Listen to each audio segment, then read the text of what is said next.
Bienvenue dans l'émission La vérité de l'Évangile avec Andrew Wommack, un ministère d'enseignement qui se concentre sur l'amour et la grâce inconditionnelle de Dieu.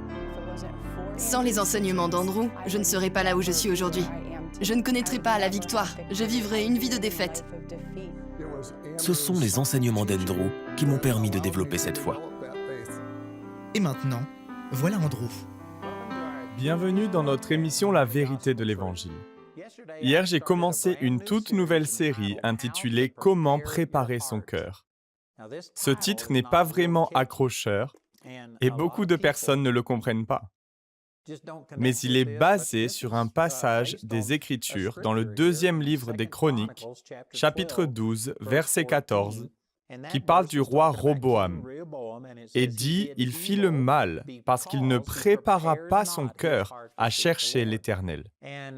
Je posais la question de savoir pourquoi certaines personnes commencent si bien leur vie avec Dieu. Leur cœur est pur, ils ont de bonnes intentions. Et j'utilisais les exemples bibliques de David, de Saül, Salomon et Roboam.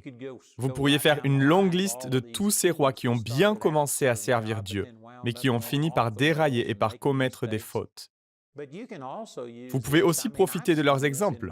C'est ce que j'ai découvert personnellement. J'ai eu beaucoup d'amis qui, à un moment donné, étaient passionnés pour le Seigneur. Et on aurait pu penser que rien ne pourrait les détourner de Dieu. Et pourtant, quelque chose survient. Et ils prennent une autre direction.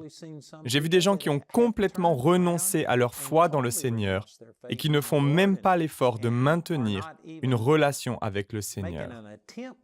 Ils prennent la direction opposée et cela m'a vraiment interrogé. Je me suis demandé comment une telle chose pouvait se produire. La réponse se trouve dans ce verset. La raison pour laquelle les gens abandonnent le Seigneur est parce qu'ils n'ont pas préparé leur cœur à chercher l'Éternel. Savez-vous que le mot « préparer » signifie que vous vous occupez des choses à l'avance? La plupart des gens ne se réveillent pas un beau matin en se disant « Aujourd'hui, je pense que je vais vivre dans le péché.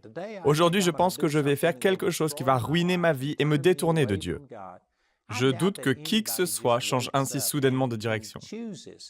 Mais ce qu'il se passe, c'est qu'ils échouent à se préparer.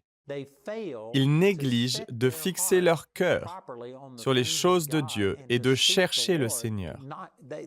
Ils se laissent endormir par la facilité et ils ne réalisent pas qu'il y a un ennemi qui vient contre eux, qui va les attaquer. Si vous vous laissez bercer par la facilité et que vous détournez votre attention du Seigneur pour vous consacrer à vos propres affaires parce que tout semble aller bien et que vous ne rencontrez pas de problème, je peux vous garantir que vous vous préparez à l'échec. Il faut vivre en restant conscient que nous sommes en guerre, que Satan est notre ennemi constant. Je dis souvent que si vous ne vous heurtez pas au diable, c'est parce que vous allez tous les deux dans la même direction. Si vous cherchez Dieu et si vous le suivez, je peux vous garantir que Satan va intervenir et essayer de vous arrêter. Il y a peu de choses positives à dire au sujet de Satan, mais une chose est sûre, il est agressif. Il est persistant. En fait, il est toujours là. Même si vous réussissez à le vaincre, il se relèvera et vous attaquera à nouveau. Satan ne cesse pas de se battre contre vous. Hier, j'ai utilisé beaucoup d'écritures portant sur la guerre pour montrer comment cela se passe. Roboam était le petit-fils du roi David et le fils de Salomon. Quand il a pris le royaume, son père Salomon s'était détourné de Dieu dans ses derniers jours. Vous trouverez ça dans le premier livre des rois, chapitre 11. Il avait érigé des idoles pour tous les faux dieux de ses femmes et il s'était détourné de Dieu. Pour cette raison, Dieu a choisi un homme, Jéroboam, qui avait fait partie des généraux de l'armée de Salomon. Et il envoya un prophète qui prophétisa à Jéroboam que Dieu allait lui donner 10 des 12 tribus d'Israël pour régner sur elles. Il allait les enlever aux descendants de Salomon, mais pas la totalité des tribus, parce que David lui avait été fidèle. Dieu avait promis qu'il donnerait toujours à David un descendant pour s'asseoir sur son trône et qu'il lui garderait donc les tribus de Juda et Benjamin. Mais Jéroboam allait prendre les 10 tribus du nord.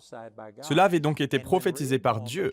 Quand Roboam devint roi, le peuple se présenta à lui et dit « Salomon nous a lourdement taxés et il a rendu notre joug pénible. » Ils l'ont prié de faire preuve de miséricorde. Ils ont demandé, « Vas-tu alléger le fardeau qui pèse sur nous parce que ton père nous a fait servir avec toutes ses rigueurs ?» Il leur répondit, « Donnez-moi 3 jours et revenez me voir. » Il alla d'abord voir les conseillers de son père, Salomon, et leur demanda conseil.